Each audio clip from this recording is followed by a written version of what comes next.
contar un poco el origen de este aporte, ¿vale? Yo hace unos años, como la mayoría sabéis, bueno, empecé una carrera universitaria de historia y bueno, cuando ya estábamos, digamos, durante el proceso de la carrera me di cuenta que cuando estaba hablando de la prehistoria en general, el tema del fuego, a pesar de la importancia que tiene, se tocaba de forma muy soslayada, ¿no? No había mucha información sobre el tema del fuego en todo lo que es la carrera. Por ejemplo, hay exhaustivos trabajos en el tema, por ejemplo, de la talla lítica. O sea, hay miles de publicaciones y además se hacen unas clasificaciones tremendas, porque se utilizaba el tema de la datación, de si ahora le daban a la piedra así o tal, o si la forma es un poquito más puntiaguda o menos puntiaguda, o tal. O sea, una cosa tremenda. Y en cambio con el tema del fuego era siempre se trataba siempre de forma, digamos, colateral, pero nunca, no había ningún tipo de tema dentro de la carrera dedicado mínimamente al proceso del fuego.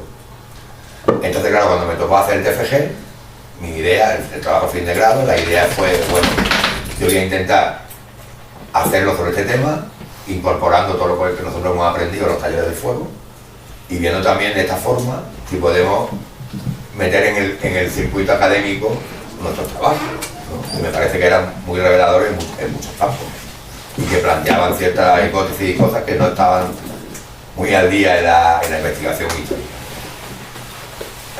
Eso fue lo que hice.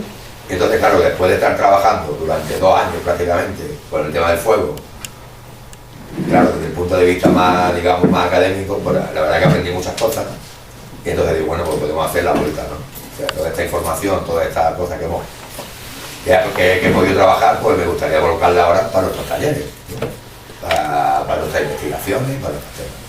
Y un poco ese es el origen de esto, ¿vale?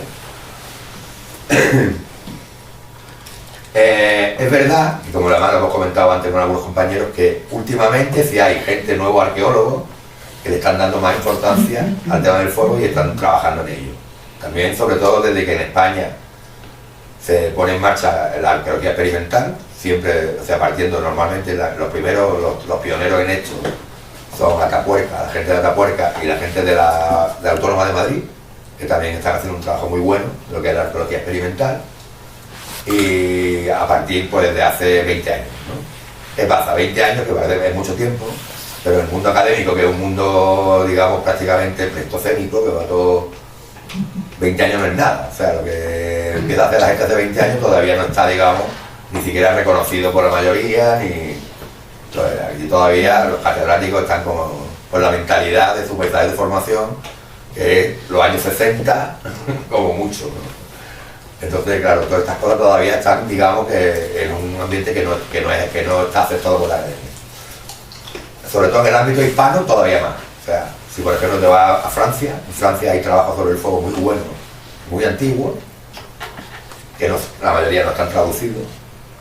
En el ámbito, digamos, anglosajón también hay algo, bastantes cositas, pero tampoco, sobre todo no desde la historia ni desde la arqueología, sino más desde la antropología. Hay antropólogos que sí han trabajado muy profundamente, además en el ámbito anglosajón, digamos que la antropología tiene mucho más peso que en el tema de la explicación de la historia, que en el ámbito latino, que la antropología no está tan... Bueno, en el ámbito latino de Latinoamérica sí, pero en Europa, digamos que en la parte, digamos, francesa, italiana, española, la antropología no está tan bien vista. Esto es más un tema más... ha habido más preponderancia de la arqueología y que la antropología, y la arqueología también está tomando peso ahora. Entonces, ¿cómo está hecho el aporte? En una primera parte, lo que he hecho es un poco actualizar toda la información que hay sobre el proceso del fuego y del contacto de los homínidos con el fuego, porque es verdad que últimamente con nuevas técnicas arqueológicas ha cambiado mucho el tema.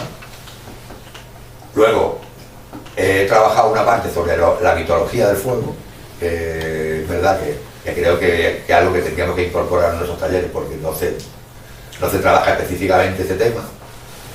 Por ejemplo, cuando estamos en una conservación durante 12 horas manteniendo una hoguera, da tiempo a que haya, igual que en otros talleres, en otros retiros y tal, pues estamos leyendo los mitos del libro del negro, pues también podríamos incorporar esas cosas en los espacios en que estamos trabajando con el fuego, incorporar materiales relacionados con el tema, y creo que el tema de la mitología es un tema bastante importante, ¿no? Y luego lo que he hecho es, yo hice durante meses aquí en el parque prácticas de o sea, aporté nuestras prácticas para el trabajo de la universidad, pero aparte me aventuré a hacer cosas nuevas, ¿no? O sea, hacer nuevas prácticas, probar nuevas formas y también intentar darle base a muchas cosas que nosotros hacíamos, que, por ejemplo, el tema del hornito, ¿no?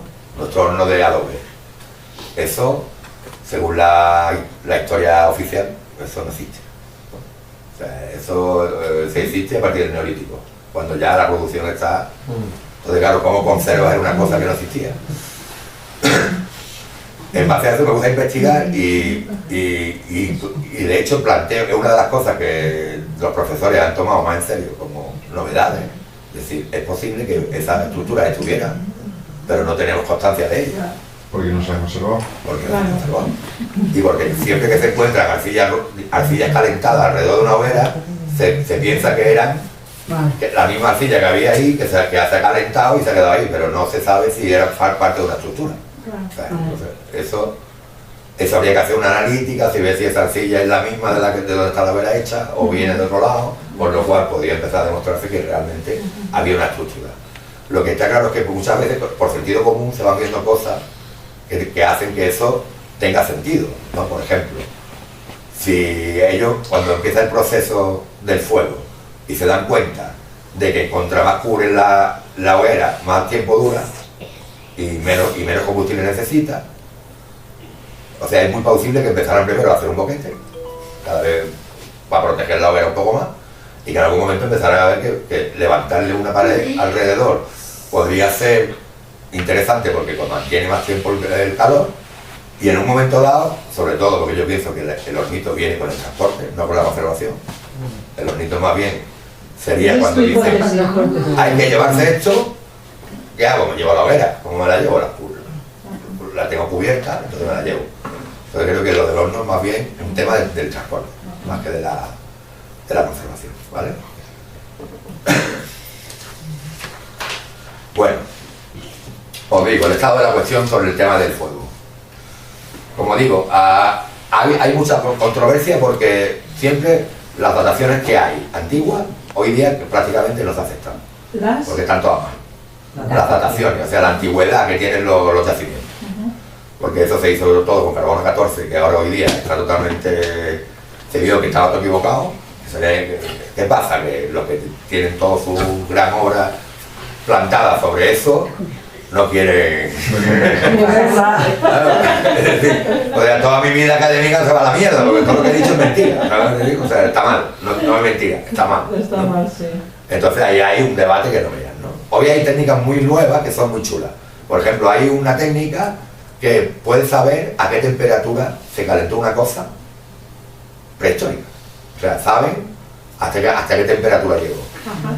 ¿Por qué? ¿En qué nos sirve esto en nuestros temas? Nos sirve porque los incendios naturales, o sea, es para diferenciar una hoguera si es antrópica o no es, o es natural, ¿no? Tú dices, una hoguera natural, y estamos hablando de los yacimientos más antiguos, buscando el primer momento del fuego. ¿Qué pasa? La mayoría de estos yacimientos históricos están en África, ¿y qué ambiente había ahí? Era la sabana. Entonces son yacimientos al aire libre, no son cuevas. Además hay que pensar otra cosa, antes del fuego no estábamos las cuevas. O sea, las cuevas, vivir en cuevas es consecuencia de tener fuego. O sea, cuando no teníamos fuego, se vivía la intemperie. ¿Por qué? Porque las cuevas, aparte de que estaban oscuras, las cuevas había otros habitantes, que eran leones, panteras, de estos dientes de sable, unos bicharracos que ahí no te dejaban entrar. Había competencia. O sea, había una competencia además dura, ¿no? Pues, entonces, esos yacimientos están al aire libre. ¿Cómo sabes tú si es antrópico? Resulta que, claro, un fuego en la sabana se ha comprobado por experiencia de que la temperatura máxima que alcanza son 350 o 400 grados. Date cuenta que estamos hablando de hierba que se va quemando y un fuego hecho por el humano, como ustedes algunos ya habéis comprobado, llega mucho más. O sea, puede llegar a 650, 700 sin meterle, digamos, sin protección. O sea, una hoguera normal puede llegar a 650, 700.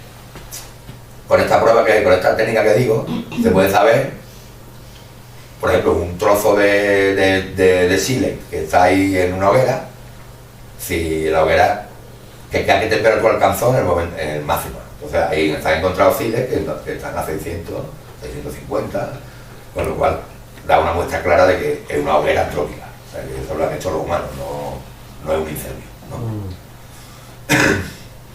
Entonces, con todas esas pruebas, ¿qué se ha descubierto? Hoy día, ¿dónde está ahora mismo el punto? 1 millón de años. O sea, la hoguera más antigua humana tiene 1 millón de años. Hecha por los humanos. Sí. En África. 1 millón de años. Está en Sudáfrica, en una cueva de Sudáfrica. ¿Y qué especie era? Eso era Homo erectus. O sea, ese es el primero que toca el fuego. Hace 1 millón de años, más o menos. ¿Qué pasa? Luego hay un problema grande, que es que hay esa hoguera de 1 millón de años, hay alguna más que tiene 800.000, 850.000, 900.000, y de pronto ya no hay ninguna. Hasta hay como 200.000 años que no hay nada. ¿Cómo interpretamos esto? ¿No? O sea, no hay nada. Eso O fue sea, luego ya empieza a verse hogueras en la zona de Israel, en la zona del norte de África y, digamos, en la zona de, digamos, Turquía y tal, 700.000 o por ahí, ¿no? Entonces, entre 1.000.000 y 700.000 hay 300.000 años que no hay fuego. Y dice, bueno, ¿cómo lo explicamos, no? Entonces, normalmente, siempre en historiografía se ha trabajado con 3 edades. La edad sin fuego, la edad de conservación y la edad de producción, ¿no? Y además se asociaba desde la academia, por todo el tema del egocentrismo y tal, se asociaba eso mismo a las teorías, digamos, históricas que había por parte de los arqueólogos europeos y de los historiadores de salvajismo, barbarie y civilización, ¿no? Salvajismo sin fuego, barbarie, conservación y civilización, producción, ¿no? Estaba como asociado. ¿Qué pasa? Que yo planteo, esto sí es una cosa un poco personal, aunque hay otros historiadores que también lo plantean, aunque no lo dicen así, de que no son 3 edades, son 4. Porque son edad sin fuego, edad de uso de fuego, edad de conservación y edad de producción. O sea, hay un primer momento donde el fuego se usa pero no se conserva. No se puede producir, tampoco. Por supuesto, no se produce, pero tampoco se conserva. Porque no se Porque no se conocen las cualidades del fuego, de lo que el fuego se duerme, tal, o sea, que es un uso esporádico. O sea, yo encuentro fuego, me lo llevo a donde sea, lo pongo en la hoguera, se me apaga la hoguera y se acabó. Ya está. O me lo llevo y se me apaga en llevándomelo. En llevándome. Claro. Entonces, estamos usando fuego, pero no hay conservación. No se puede. Porque eso de que automáticamente hay conservación, no. O sea, la conservación es tan dificultosa como la producción o más. O sea, pensándolo bien, ¿Verdad? Pero imagina ahí. el trabajo de la conservación es un trabajo Mucho muy más conserva. difícil. O sea, no es fácil, No es es fácil. difícil. Es cantidad difícil. De hecho, es tan difícil que hoy día hay tribus todavía, bueno, hoy día ya quedan pocas. Pero cuando empiezan cuando los antropólogos y los etnógrafos empiezan a trabajar con las tribus, digamos a finales del 19, principios del 20, encuentran muchas tribus productoras que conservan.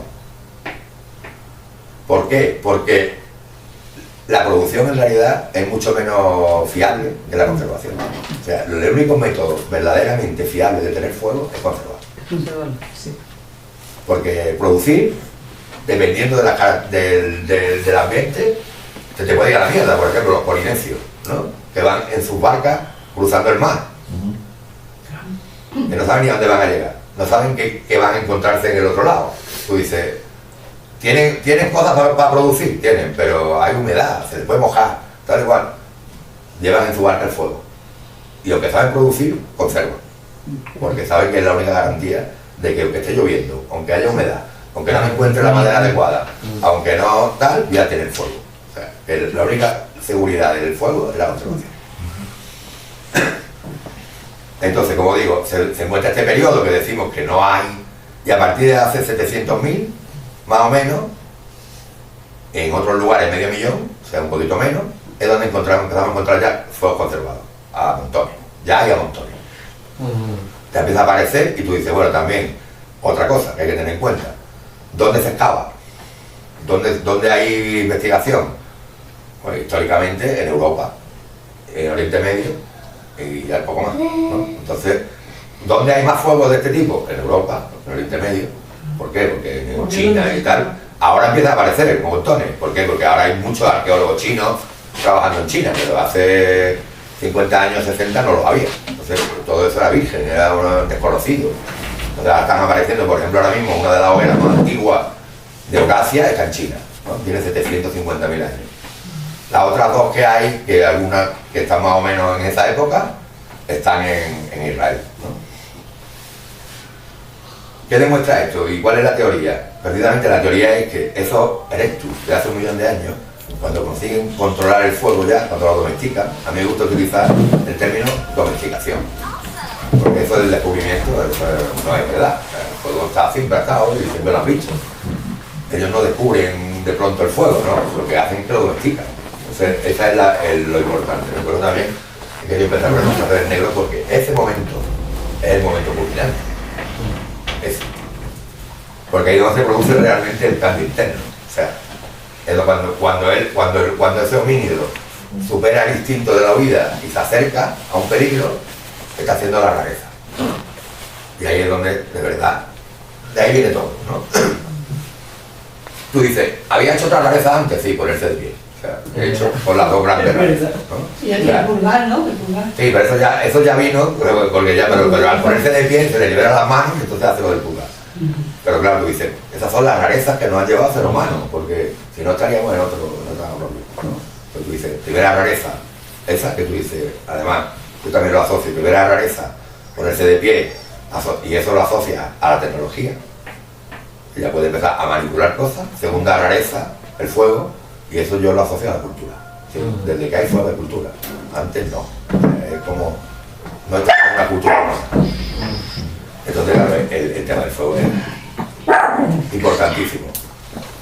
Como digo, está este tema de más o menos 500.000 años donde están los fuegos, ya empiezan a aparecer fuegos en muchos sitios, y siempre en cuevas, pues, principalmente. Esa es otra. O sea, como hemos dicho antes, ¿dónde podemos tener más constatación de esto? Donde hay cuevas. ¿Dónde hay cuevas? Sobre todo donde hay caliza. Por ejemplo, en España, tú dices, la mayoría de los yacimientos están en el Levante y en Andalucía, y en la cornisa cantábrica. Pero en Galicia, por ejemplo, no hay. No hay casi ningún yacimiento prehistórico. ¿Por qué? Porque no hay caliza, no hay cueva. En Galicia no hay cueva. Entonces, hay muy pocas, por el tipo de roca que hay. Con lo cual, resulta que dices que en Galicia no había gente. No, sí había, pero estaban al aire libre, entonces es muy difícil, claro, tener récord, ¿no? Hay yacimientos al aire libre, sí hay, pero son súper complicados, o sea, muy difícil. Entonces, hemos dicho, 1 millón de años, la primera muestra de uso, más o menos 700.000, las primeras muestras ya más, digamos, diseminadas por diferentes lugares de conservación. Y ahora decimos, ¿y producción? ¿Cuándo? Y eso ahí viene un problema gordo también. Porque la primera muestra clara de producción de fuego, es decir, que no hay ninguna duda, es del Calcolítico, es la del cobre. O sea, hace 10.000 años por ahí, el de Osis, es la momia de Osis. ¿Por qué? Porque es un tío que lo encuentra. El de los Alpes. El de los Alpes. Y el tío lleva su bolsita, con su chile, con su pirita y con su yesca. O sea, tú dices, es la primera muestra. ¿Qué pasa? Que hay indicios de que era más antiguo. ¿Dónde? Neandertales. ¿Cuánto tiempo? 50, 60.000, 70.000 años.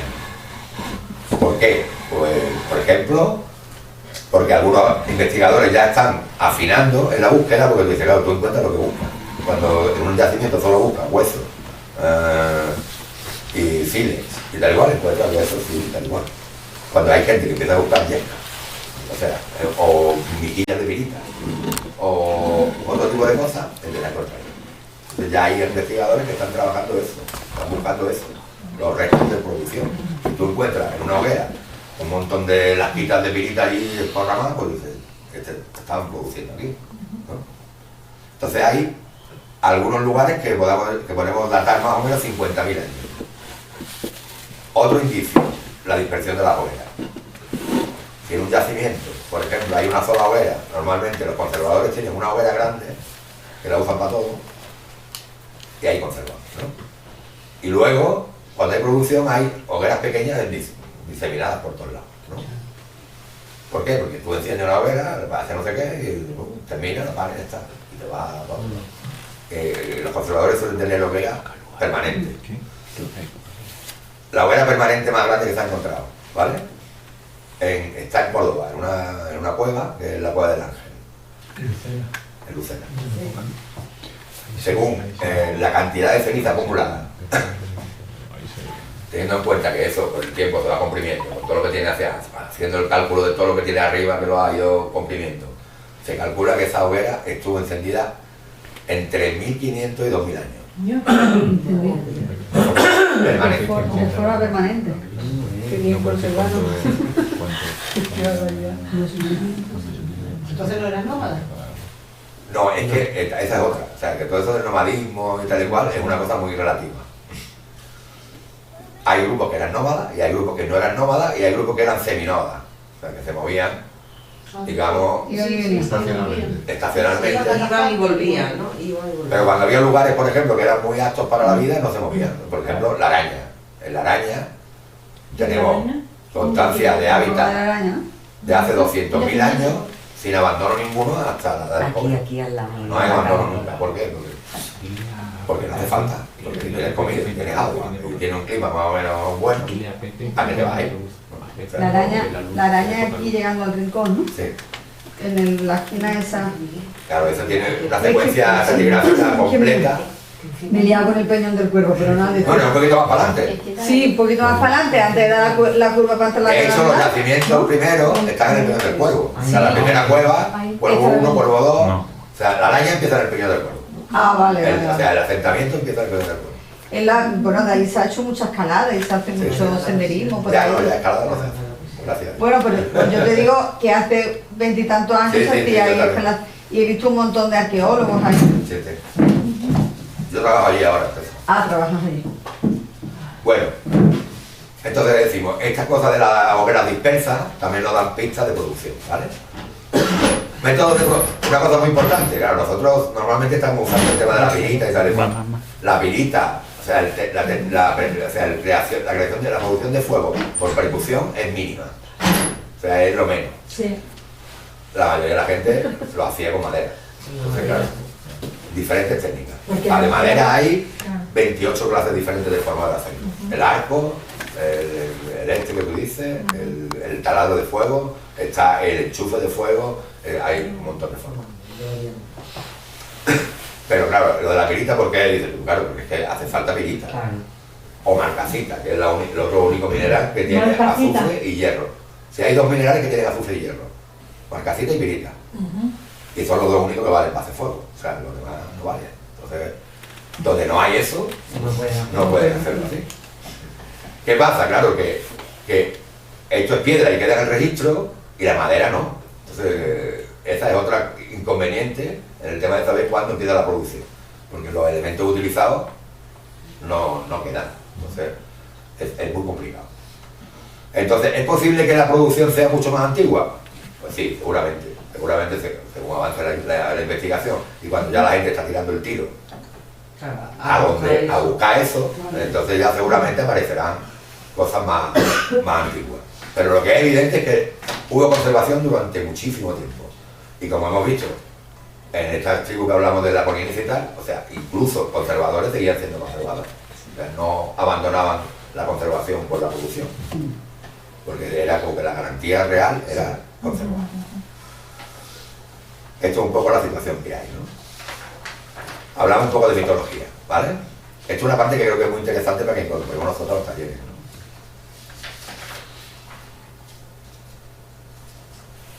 Bueno.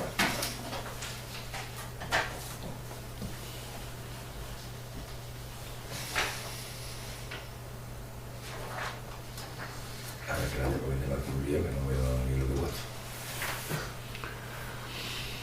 Aquí, por aquí.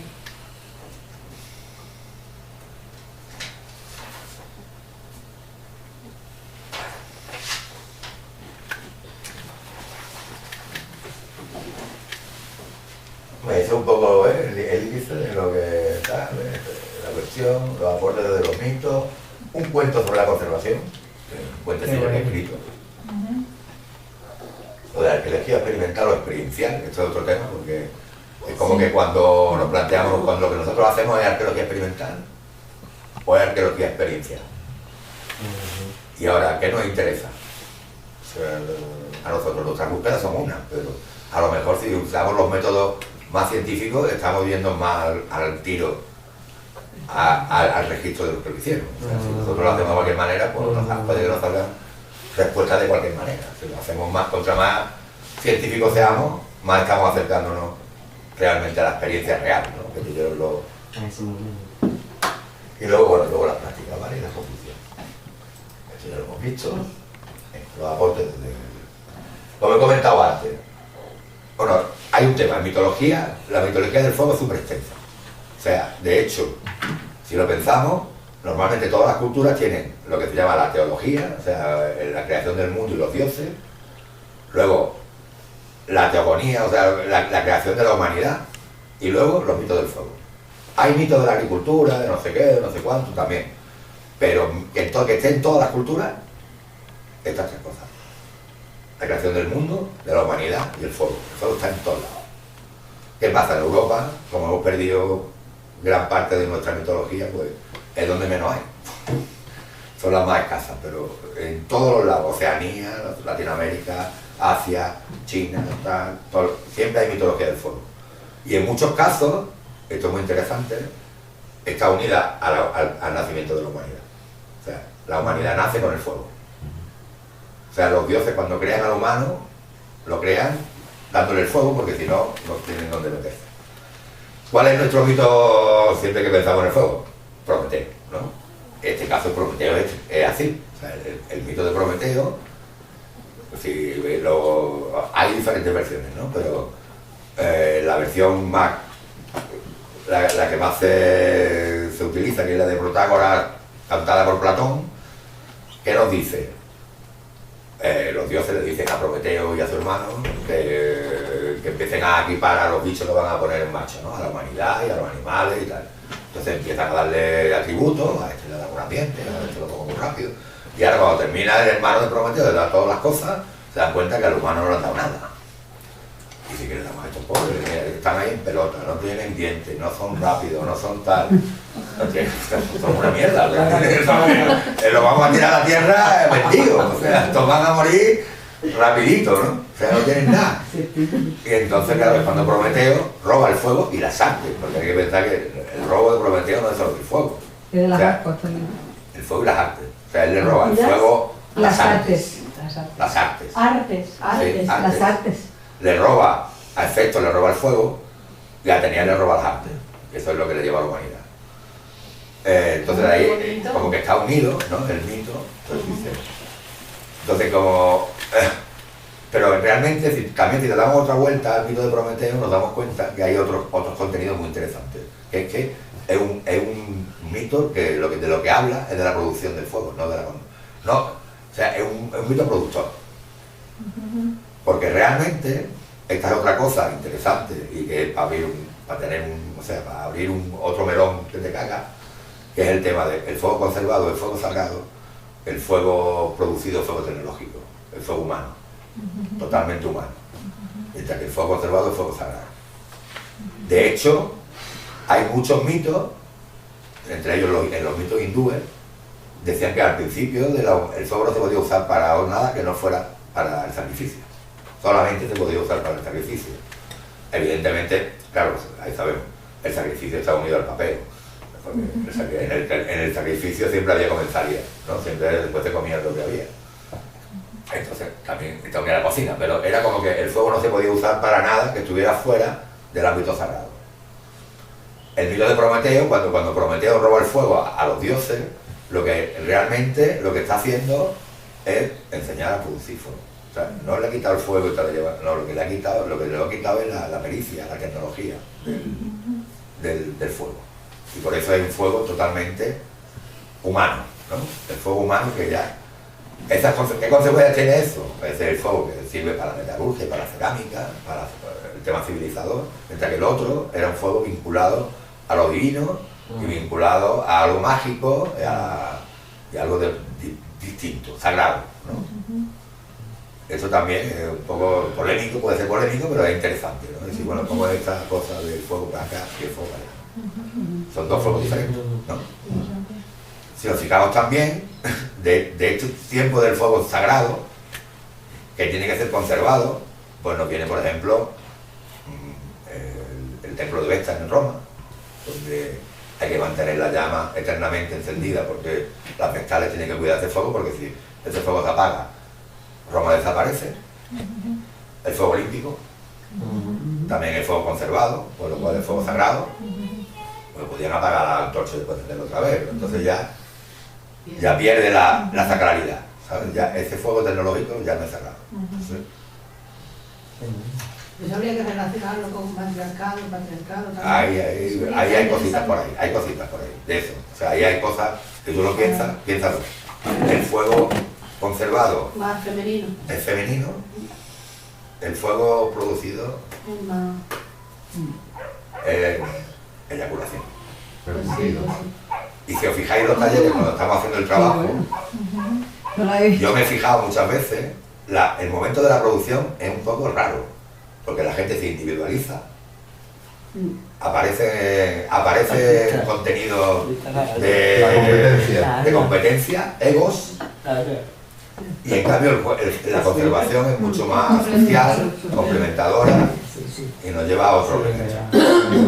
Por eso creo que bueno, yo estoy mezclando todo, porque ya una de las conclusiones que yo planteaba, precisamente, es darle más importancia en el taller a la conservación, porque me parece que es un momento súper importante y que tiene mucho que ver con esto que estamos hablando de la sacralidad y del cuidado. La conservación, Miguel, también llevaba a nuestras abuelas, nos han llevado, o sea, han ido trasladando el tema de la conservación, y cuando encendías una hoguera, yo me acuerdo de mi abuela, incluso de mi madre, tú enciendes la chimenea, una hoguera en la casa, pero para asegurarte que al día siguiente, cuando te levantes, tienes fuego, lo tapas. Claro. Lo metes en un cubo en un casero, lo tapas y así te conserva. En un cubo de zinc. Sí, en un cubo de zinc y va bien tapadito, y si te aseguras que por la mañana hay fuego, no tienes que encenderlo.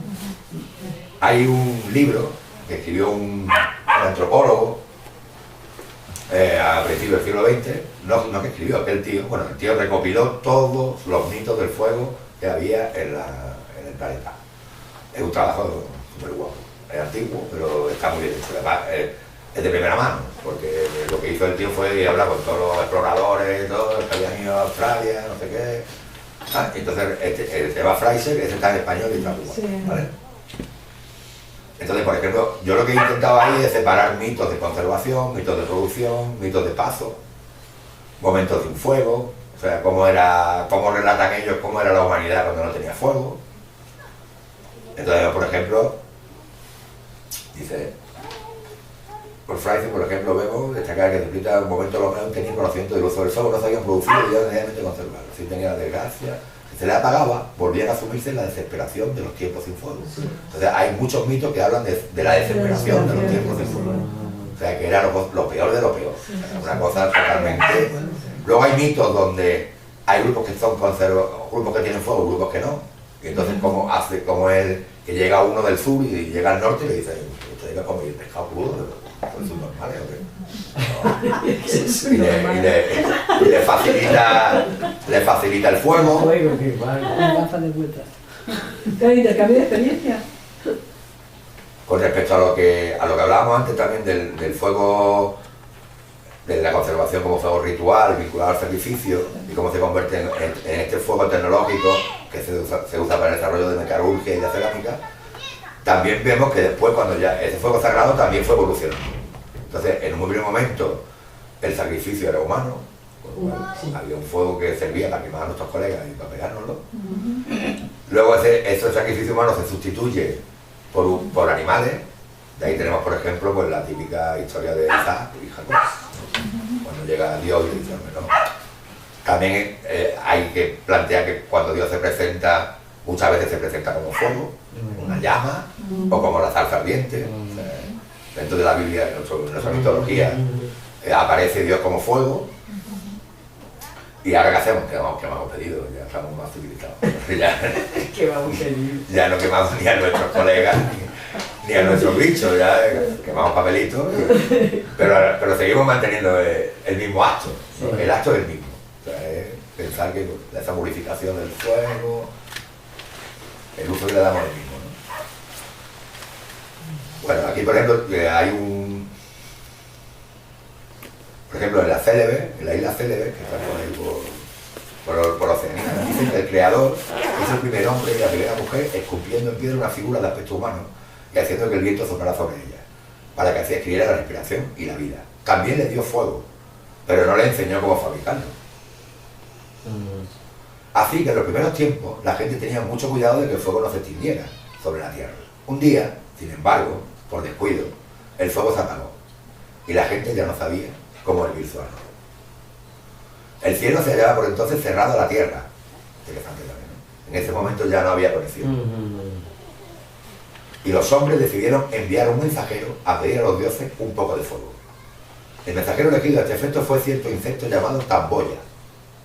Cuando llegó al cielo y pidió el fuego a los dioses, estos le dijeron: te daremos fuego, pero debes cubrirte los ojos con tus manos, para que no veas cómo lo hacemos. El insecto hizo tal como lo habían pedido, pero los dioses no sabían que tenía un ojo debajo de cada hombro. Así, mientras se tapaba con las manos los ojos de la cabeza, podía ver fuego. Pero espérate, podía ver, a ver, esto ya como siempre, con los ojos de los sobacos,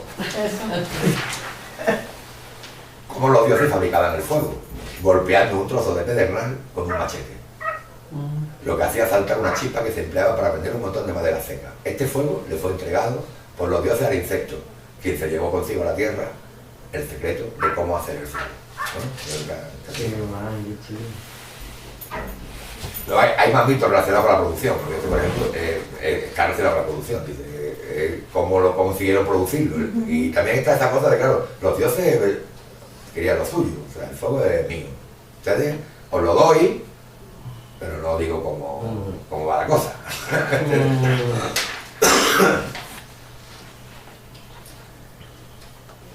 Por ejemplo, ahí ya le digo, hay muchos mitos que son muy fantasiosos y otros que son bastante, digamos, lo dicen directamente. O sea, desde un día estaba no sé quién sentado en no sé dónde y vio dos árboles chocando por el viento y se dio cuenta que las ramas, cuando con mucho que le caía a lo mejor un huracán de esos que no vea, las ramas al chocar producían chispas y se encendían, o sea, eso pasa. Entonces, un incendio se produce por el viento. Chocan las ramas de los árboles, cuando coge mucha velocidad, ¿no? O, por ejemplo, hay otros que cuentan cómo aprendieron, ellos estaban haciendo cestas de estas de pesca y entonces con un burro estaban taladrando otra madera para meterle un enganche y al frotar, y otros no, otros que hablan de historias muy flipadas. Por ejemplo, hay uno que dicen que era una vieja que era la que tenía el fuego, ¿no? Y entonces la vieja tenía 6 dedos, tenía otro dedo aquí, en medio entre el pulgar y el índice, ¿no? Tenía otro dedo que era el dedo del fuego. Entonces la gente iba y la vieja le daba fuego. Pero claro, ¿qué pasa? Lo mismo, ¿no? Los que se le apagaba el fuego, cada vez que se le apagaba tienen que buscar a la vieja, tienen que pasar por el rollo de que la vieja les diera o no les diera, según le venía a ella, ¿no? ¿Qué pasa? Bueno, esos son Mandan, los cuentos, todos los cuentos van claro, y mandan a uno que era el cocodrilo cuyo largo, algo así, y el bicho va y cuando llega allí, cuando la vieja va de fuego, ¡ay! Le da un bocado y le arranca el dedo. Y se lo llevan, entonces ya tienen el fuego 100%. Y la vieja se le quedó el hueco aquí. Y además dicen que en realidad antes, en lo más antiguo, todos tenían esa cualidad. O sea, todos teníamos 6 dedos y la tierra es del fuego. Y por eso tenemos aquí un hueco, porque nos falta el dedo del fuego, ¿vale?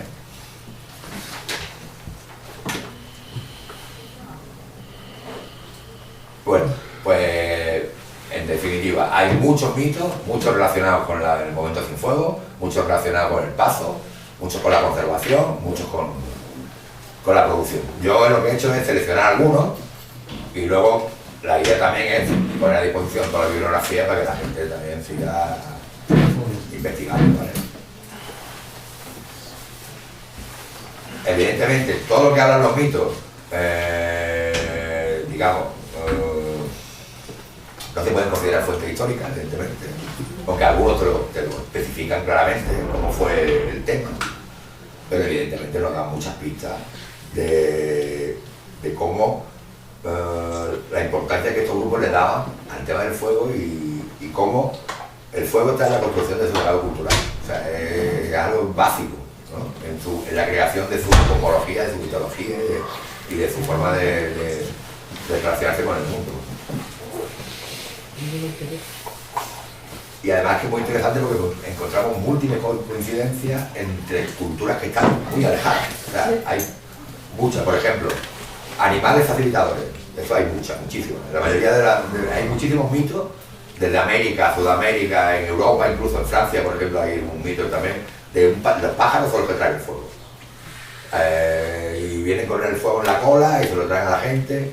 Muchísimos pájaros. Hay muchos diferentes, pero por ejemplo hay algunas especies que son la misma en un montón de sitios. Y suelen ser especies de pájaros que tienen rojo, o aquí, en el pico, o aquí en el... Y es como que se han quedado con la braza. Algunos se puede interpretar de que el pájaro es el rayo, o sea, de que es una alegoría del rayo, que es la mayor fuente de fuego natural. Otros interpretan de que lo que está hablando ahí, se está hablando ahí de los tótems de los ancestros. O sea, de que los grandes hombres, los chamanes antiguos, eran los que consiguieron el fuego, o los que controlaban el fuego, los que sabían del fuego, el cuidador, el que sabía del fuego. Y ese animal, porque hay veces que son pájaros, hay veces que son chacales, son lobos, ¿no? Son los tótems de esos primeros cuidadores del fuego, que son los que dieron el fuego a la gente, ¿no? Y esa posible interpretación es diferente. En lo del pájaro y el rayo es bastante, sí, pero luego como hay otros animales y como hay tanta variedad de animales, pues se interpreta que puede ser origen totémico, ¿no? Bueno, ya os voy a leer el cuentito, luego 10 minutillos, 5 minutillos más y ya corto, ¿vale? ¿No? Ahí la gente se quiere ir. El cuentito se llama Maggie la cuidadora, ¿vale?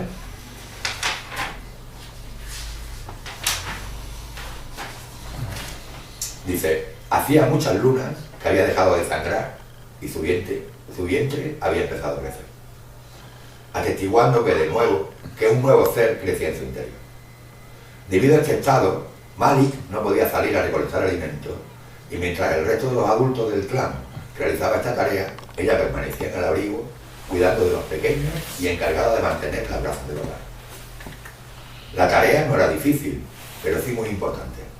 El mantenimiento de esas brasas era la única garantía de que el clan pudiera iluminarse en la noche, cocinar los alimentos, eliminando así los parásitos y reblandeciendo la carne para que pudiera ser ingerida por los ancianos y calentarlos en las largas noches del frío de invierno. Malik tenía muy presentes las historias que contaban los mayores del clan, de aquella vez hacía muchos años, cuando por la negligencia del cuidador el fuego se apagó y tuvieron que esperar varios meses hasta que consiguieron de nuevo encontrar un incendio para volver a darle vida al hogar. En ese tiempo el clan estuvo al borde de la desaparición. Los animales salvajes los expulsaron de su caverna. Los ancianos murieron al no poder digerir la carne cruda. Muchos niños también devorados por las alimañas cada noche y el frío invierno fue devastador. Malik sabía que de que realizara bien su tarea dependía la supervivencia de todos. Por eso había enviado a los niños mayores a recolectar en los alrededores del abrigo hongos, excrementos secos y otros materiales que desde hacía mucho tiempo su gente usaba para mantener la brasa usando el mínimo de combustible. Sí, hacía tiempo que sus antepasados habían descubierto que el fuego se dormía, que sustituyendo la leña por otros materiales de combustión más lenta, las llamas azules desaparecían dejando paso a las brasas De esa forma podían mantener el alma del fuego que resurgía cuando era necesario, solo con insuflar aire y arrimar más combustible. Esto les permitió mantener la hoguera durante mucho tiempo, con poco material, e incluso transportarlo en las migraciones estacionales. Mientras estaba sola frente a las brasas, Malik cogió una de las ramas quemadas de la noche anterior y acercó la parte carbonizada contra la pared del abrigo y dibujó algunos trazos sobre la nota. Sin saberlo, se había convertido en la primera artista rupestre. Más adelante, en los largos días frente a la brasa, Malik mezcló el carbón con grasa animal, comprobando que de esta mezcla se adhería mejor a la piedra. Manchó su mano con el ungüento negruzco y pasmó su palma sobre la piedra.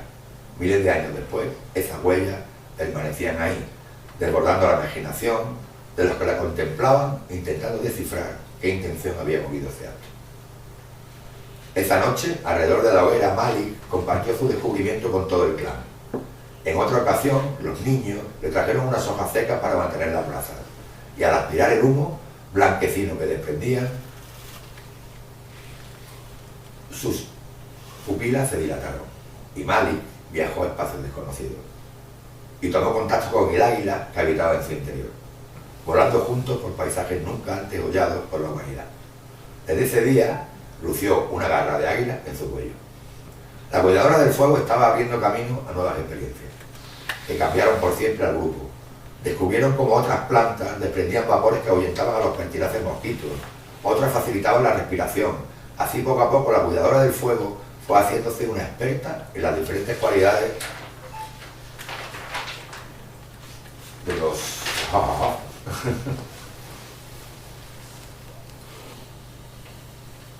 diferentes materiales cuando eran sometidos al calor del hogar. Muchas generaciones después, Malik sería recordada como la mujer medicina, la primera chamana del clan, y su imagen, con las pupilas dilatadas, se plasmaba con buriles de sílex sobre láminas de pizarra. Bueno, este es el cuentito, ¿vale? Un poco lo que intenta es pues concentrar todo esto que hemos dicho, ¿no? De cómo el que cuidaba el fuego empezó a abrir un montón de posibilidades hacia la cultura en general, hacia el arte rupestre, la medicina, la espiritualidad, etcétera, etcétera. Después de esto, bueno, ¿qué es lo que he hecho? Pues reproducir el taller con alguna variante. Por ejemplo, he hecho algunas pruebas de diferentes maderas, cuánto tiempo dura, cuál es mejor, intentando siempre que sean maderas que estuvieran presentes aquí en la prehistoria, ¿no? En este, Pero ¿para la conservación o para la producción? Para la conservación. Luego también he probado esto de medir hasta qué capacidad tiene una hoguera de rubefractar la arcilla, ver cuánto coge, y luego ver también por comprobar esas posibilidades que pueda haber en algún momento de comprobar si realmente se usaban los hornitos o no. O sea, por el tamaño de la anchura, si a lo mejor si un horno tenía que ser así de ancho para tal y lo que el suelo tal, pues no es de ahí, tiene que ser de fuera, ese tipo de cosas. Luego he probado también conservación solo con yesca, sobre todo para el transporte, no con maderita, sino con trozos de yesca. Y he visto que un trozo de yesca de 7 por 4 centímetros, o sea, una cosa así, me duró casi 2 horas, sin tocarlo, además. No necesita ni siquiera soplarle nada. Metido en el horno y paseando por aquí para arriba. Duró 2 horas menos cuarto. Y era un trocito así, Entonces, es como que eso me da muchas pistas que pienso que el transporte lo hacían solo con yesca, no con madera y con leña y no. La yesca, simplemente. Y la yesca que también requiere, ¿no? Que no esté muy seca. Sí, también, claro. Eso tiene que buscarle el punto también. Tiene que buscarle el punto también. Tiene que estar seca, pero no del todo. No demasiado. Porque está muy seca y ya no vale. Pero tiene que tener su momento. También he hecho mucho, estaba mirando, por ejemplo, en el tema de la producción, materiales cómo son los materiales, qué calidad tienen que tener, qué tamaño, planteando un poco cómo tiene que ser el file para que salga bien, cuál es el gesto, para que salga bien la producción. En el tema también he probado con el tema del arco de fuego. Con el arco lo que hemos visto también es qué maderas son las mejores para el arco y para el palo, cómo tiene que ser, qué qué tamaño tiene que tener. Hemos probado 2 pruebas, una con un arco para una persona de 45 centímetros, por ejemplo, si son 2, 60, o sea, qué altura tiene que tener el palo, o sea, un poco cosas que pueden ayudar a la hora de hacer los talleres a tener más o menos ya materiales más o menos preparados bien para el tema, ¿no? Ahí ya, pues, ya cuando lo pase va a estar todo con fotos, un poco... Ahí veis un poquito algunas cosas. El tema de los pomos también, que es muy importante. Para ponerlo... Sí, claro. Por ejemplo, yo empecé a hacerlo con una concha y te quema la mano totalmente. Entonces lo suyo es o con una vértebra o con una piedra talada que esté perforada. Lo de la vértebra está muy chulo. Ver los tamaños de tal, esto es el transporte solo con yesca, ¿ves? Cómo hacer también el transportín este, con vegetal. Aquí, por ejemplo, lo llevo no lo llevo aquí, sino en un cuenquito solamente, ¿no? Ese es el cuenco. Miguel, tú... Y para terminar, bueno. Ay, perdona. Lo que tú has dicho antes de, aparte de pirita, no sé qué, de calcita. Marcasita. ¿Eso es cuarzo? No, marcasita es, la pirita es sulfuro de hierro y la marcasita es bisulfuro de hierro. Vale, parecida. de hierro, vale. Bueno, pues para terminar, bueno, simplemente, como en su momento dije, cuando yo iba a la universidad quería que nuestras cosas estuvieran ahí, me parecía importante porque veía que no se le daba la importancia que tenía que tener, y en este trabajo de vuelta me he dado cuenta también que nosotros podemos enriquecer muchísimo nuestros talleres, no solamente con nuevas prácticas, sino sobre todo envolviéndolo de todo esto de la mitología, de utilizar la mitología, de estas vertientes del fuego sagrado, el fuego conservado, muchas cosas que podemos incorporar al taller, que creo que puede ser mucho más interesante para nosotros y para la gente que se acerca, ¿no? Que no sea solo algo práctico, sino que también haya todo un recubrimiento de todas estas historias y experiencias del fuego. O sea, por ejemplo, eso dar un mínimo de la historia del fuego, utilizar la mitología y dar estas posibilidades de vincular el fuego a nuestra interioridad, ¿no? Por ejemplo, entonces, aquí, por ejemplo, esto es muy interesante porque una de las cosas que me puse a hacer fue buscar pinturas rupestres de fuego. Ah, eso. Y no hay. ¿No hay? No hay hogueras, no se representaban las hogueras. La hoguera, No he encontrado ninguna, ¿eh? No, lo único que he encontrado es esta, que es de uno que está subiéndose a una palmera para recoger un panal. Eso. Y lo que está haciendo es con el humo ahuyentando a las abejas para recoger la miel, ¿no? Ha sido la única que he encontrado con algo que tenga que ver con fuego. Qué interesante. Luego eso, proporcionaré una biografía con lo que yo he trabajado y algunos más que en diferentes idiomas para que la gente que quiera pueda profundizar en el tema. Y bueno, pues termina con esto que es un extracto de un escrito de Néstor Tato, un chico de ahí de Buenos Aires, que hizo alguna aportación sobre el tema, ¿no? Yo vuestros somos los hijos del fuego, eso es como... Dice, todo es fuego. Si se considera que todos los manifestados son hornos estelares, en su abrumadora mayoría, o sus restos incandescentes, el calor inaugural del universo se conservó por la presión gravitacional que comprimió el gas primordial hasta generar la reacción nuclear que formó las primeras estrellas, que explotaron para dar paso a las que conocemos, más estables. Pero en definitiva, son estructuras de combustión. Todo, tío, Todo. bueno. Cuando se dice somos polvo de estrellas, realmente se está diciendo, bueno, las estrellas son estructuras de combustión, o sea, salimos de esos hornos, ¿no? Esos grandes hornos siderales, ¿no? Ya está. Qué bonita ceremonia.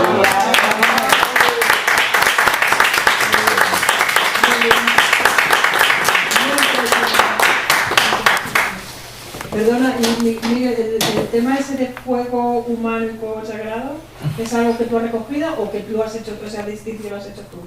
A ver, esa distinción la he hecho yo con algunos... Hay gente que planteaba algo así. O sea, pero vamos, básicamente yo no lo he leído en ningún lado así definido. Así de esa definición, ¿no? Pero sí es verdad que lo que sí he visto que en la mitología, por alguna gente ya planteaba, por ejemplo, de que el pito de Prometeo es de producción. Sí. Eso sí lo he visto en los Eso fuegos, ya sí. estaba Sí. recogido, sí. Pero esas dos dimensiones de fuego, eso es Sí. un aporte pues, es muy interesante. Pero corresponde a capas históricas. Sí, Diferenciadas. Claro, hay momentos, claro, hay momentos del proceso. Claro. Del proceso. Y al Claro. principio lo del fuego es. Bueno, yo tengo la idea, no sé si, que el tema de la conservación era toda la del mercado. Bueno, Pero sí, bueno, eso es, a ver, hay que eso, es darle que eso hay mucho profundidad. debate. Lo del matriarcado, es que esto tampoco está demostrado que fuera así. O sea, No, lo que, por eso no. ahí hay mucho que hablar en Sí, ese sentido. sí, Pero sí, sí es sí. verdad Sí. que es verdad que hay, si hay una esencia femenina y una esencia masculina, eso está ahí. O sea, ¿Hay una? eso es. Esencia El tema de lo masculino y lo femenino Sí. ha acompañado a la humanidad siempre, como dos diferentes, digamos, sensibilidades, Bueno, es una interpretación. una interpretación. Toda interpretación. Pero que eso, lo que quería decir que no tiene por qué corresponder eso ni con hombres mandando y mujeres mandando. Por ejemplo, lo del matriarcado no está demostrado en ningún sitio. O sea, eso hay gente que lo plantea, pero no es algo aceptado. Así es. De hecho, no hay muchas muestras de que realmente fueran matriarcados. Lo que sí hay es muestras de sociedades igualitarias y sociedades donde digamos que lo masculino predominaba, ¿no? Eso sí. Pero más que matriarcado, es sociedad igualitaria. Sí. Pero todo eso está en revisión, como está todo hoy día. Todo. La historia está ahí, la Eso historia es está totalmente interesante. revolucionada. A lo que tú dices, que se descubre un nuevo método de investigar y entonces se interpreta de otra manera y se busca otra cosa y se ve otra cosa. Todo eso como está Y también tenemos que aprovechar. interesante, tenemos que aprovecharnos de eso, porque Claro, a nosotros nos interesa un enfoque, pues eso. Claro, le damos ese enfoque. Hay inestabilidad. ya está, no pasa nada. ¿eh? Claro, una pregunta. Y en esa etapa que hablaste de la historia, desde 1 millón de años a los 700.000 que no había muestra del fuego, ¿hay alguna interpretación de eso? Que no- Pues yo la interpretación que le he dado es esa. Que primero también hay que tener en cuenta una cosa. En esa época los humanos eran muy pocos. O sea, muy pocos. Claro. Y ahí no hubo glaciación ni nada de eso, ¿no? A los 700.000 empieza la primera. Es decir, pero No, en esa pero etapa en esa que no etapa hay, anterior no fue la ahí hubo el gran glaciación cambio precisamente en 750.000 años. Hace 750.000 años empezó un cambio climático bastante fuerte. Pero en esa época no. No. Es que Lo- digo, no, igual fue eso, ¿no? No, el tema es que tú tienes que pensar que en ese momento la humanidad eran 4 gatos. O sea, tú dices, entonces, Encontrar restos. primero, además no había comunicación entre grupos a lo mejor. Entonces, hasta que una cosa, que a lo mejor hubo una tribu de 20 que contactaron con el fuego, hicieron una hoguera, A punto de todo encontrarla. claro, ¿no? Y aparte, como no hay contacto entre grupo y grupo, Claro. o sea, no hay un traslado de experiencia. ¿Sabes dónde digo? O sea, esta experiencia no se acumula en la cerocultura. No va quedando. Llega un momento que ya, sí, porque ya hay comunicación. Entonces ya lo que se aprende ya queda ahí para la siguiente generación. Pero al principio no. O sea, y como había un grupo aquí, otro en el Quinto Pino, y era muy poco. O sea, que precisamente en ese momento, hubo un momento de que hablan, hay algunos historiadores hablan de que había un momento en que la humanidad en África eran 5 o 6.000 ejemplares. Sí, fue poco. O sea, imagínate, todo un continente, pues había 20 por aquí, 30 por allí, 100 por aquí, pero no había comunicación entre ellos, entonces no había traslado de experiencia. Miguel, en apoyo a eso que dices de los mitos, como la parte que te conecta con esa parte sagrada del fuego, ¿no? Que el fuego es tan sugerente para todo el mundo, Claro. que te quedan mirándolo, que lo... Entonces como apoyo a eso, ¿no? Sí, que sí, parece sí. que se ha trasladado esos mitos aunque no los oiga hoy en Claro, día. claro, es que el fuego nos atrae de alguna manera, Eso. es que es así, a todo el mundo, quieres decir dentro de una hoguera. Y luego está esta parte social del fuego, que tampoco, que no nos va a dar tiempo a profundizar mucho, pero es decir, algo escrito de ello, del tema de que es el primer lugar donde la gente se sienta de cara. Es verdad.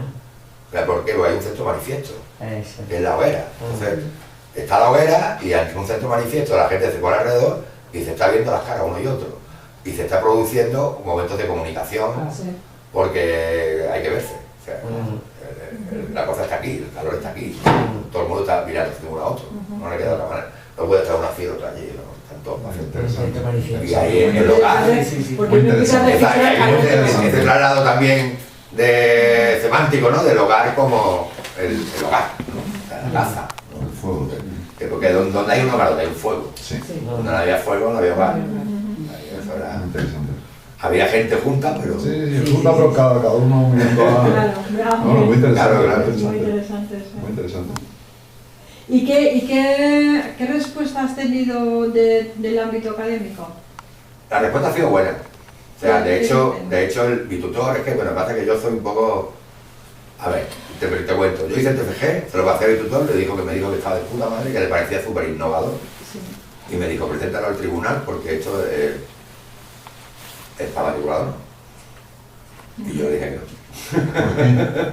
¿Por qué? Os lo voy a explicar. Bueno, ¿por qué? Porque en el ámbito académico hay una parte que le da mucha importancia a la, digamos, a la parte formal, que precisamente es mi debilidad. O sea, yo me considero débil en eso.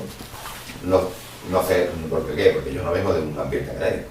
Entonces, a mí redactar me cuesta un huevo, todo el tema de las citas bibliográficas me cuesta un huevo, y yo sé que en un tribunal donde van a muerte es con eso. O sea, es así. O sea, el contenido le importa a lo mejor 3 mierdas y van a joderte con que si estás equivocado aquí, que está mal puesta la cita, esto está mal expresado, tal y cual, no sé qué, y ante esa me acojoné y dije, Ya.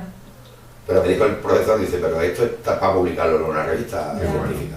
Qué bueno. ¿No? Entonces, a lo mejor más adelante, Claro, que la gente lo conozca, tío. y además cuando podamos meterle más candela, porque Claro.